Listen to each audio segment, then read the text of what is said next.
हम सब ने मंदिरों में भगवान शिव के वाहन नंदी के कानों में भक्तों को कुछ बोलते हुए देखा है। पर क्या आपने कभी सोचा है वे ऐसा क्यों करते हैं? क्या सच में नंदी के कान में कही गई बात सीधे भोलेनाथ तक पहुंचती है? और भगवान शिव इस पर क्या कहते हैं?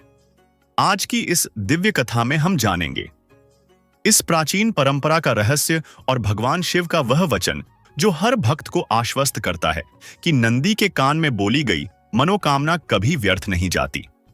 नमस्कार दोस्तों, आप सभी का हमारे से हार्दिक स्वागत है। तो दोस्तों, अगर आप सच में भगवान शिव के सच्चे भक्त हैं तो कृपया वीडियो को लाइक करें और कमेंट में हर हर महादेव जरूर लिखें। हे भगवान शिव, जो भी इस वीडियो को लाइक करेंगे, अपने मित्रों के साथ शेयर करेंगे और कमेंट में हर हर महादेव लिखेंगे, उनका जीवन खुशियों से भर दे। बहुत समय पहले की बात है। एक गांव में मीरा नाम की एक बालिका रहती थी। वह अत्यंत भोली और सच्चे मन से भगवान शिव की भक्त थी। उसके पिता बीमार थे, घर की आर्थिक स्थिति भी ठीक नहीं थी। हर सोमवार वह मंदिर जाती, शिवलिंग पर जल चढ़ाती और नंदी महाराज के कान में कुछ धीरे धीरे कहती। एक दिन पुजारी ने पूछा, बेटी, तुम हर बार नंदी के कान में क्या कहती हो? मीरा ने मुस्कुराकर जवाब दिया, मैं कहती हूं, हे नंदी महाराज, मेरे पापा को ठीक कर दो, ये बात भोलेनाथ तक पहुंचा देना। पुजारी गंभीर हो गए और बोले, बेटी, तुम्हारी श्रद्धा बहुत गहरी है, भगवान शिव अवश्य तुम्हारी बात सुनेंगे। कुछ ही दिनों में चमत्कार हुआ। मीरा के पिता की तबीयत अचानक ठीक होने लगी और घर में शांति लौट आई। उसी रात मीरा ने स्वप्न में भगवान शिव को देखा। भोलेनाथ मंद मुस्कान के साथ बोले, वत्स मीरा, जो मनुष्य सच्चे हृदय से नंदी के कान में अपनी मनोकामना कहता है तो जान लो, वह बात केवल नंदी नहीं, मैं स्वयं सुनता हूं।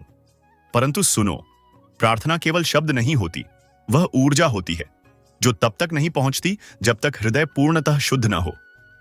मनोकामना कहने की भी एक दिव्य विधि होती है जिससे वह बात सीधे मेरे हृदय तक पहुंचती है। आज मैं तुम्हें बताता हूं वे 5 दिव्य बातें जो नंदी के कान में कहने से पहले हर भक्त को जाननी और अपनानी चाहिए। भगवान शिव ने करुणा से कहा, वत्स, नंदी के कान में कुछ कहने से पहले एक बार ओम का उच्चारण करो। अपने मन को शांत करो और क्रोध, चिंता तथा भय को त्याग दो। यदि मन विकारों से भरा है तो प्रार्थना भी अपने प्रभाव को खो देती है, क्योंकि मैं शब्द नहीं सुनता, मैं हृदय की गहराई सुनता हूं। भगवान शिव बोले, जब भी अपनी मनोकामना कहो तो नंदी के बाइयों कान में धीरे से, मौन भाव से, बिना किसी शोर या दिखावे के कहो, क्योंकि यह बात मेरे पास तुम्हारे शब्दों से नहीं, तुम्हारे भावों की तरंग से पहुंचती है। जो प्रार्थना मौन में की जाए वह मेरे हृदय को नहीं, मेरी आत्मा को स्पर्श करती है। भगवान शिव ने शांत मुस्कान के साथ कहा, वत्स, केवल मांगना ही पर्याप्त नहीं, यह भी कहो कि यदि मेरी प्रार्थना पूर्ण हो तो तुम क्या सेवा करोगे। जो भक्त संकल्प के साथ मांगता है, जो मेरे चरणों में कर्तव्य का भाव भी अर्पित करता है, उसे मैं शीघ्र देता हूं, क्योंकि वह लेने नहीं, दिव्यता में जुड़ने आया है। कहो, हे शिव, यदि मेरी यह इच्छा पूर्ण हो जाए तो मैं गौसेवा, भजन या गरीबों की सहायता करूंगा।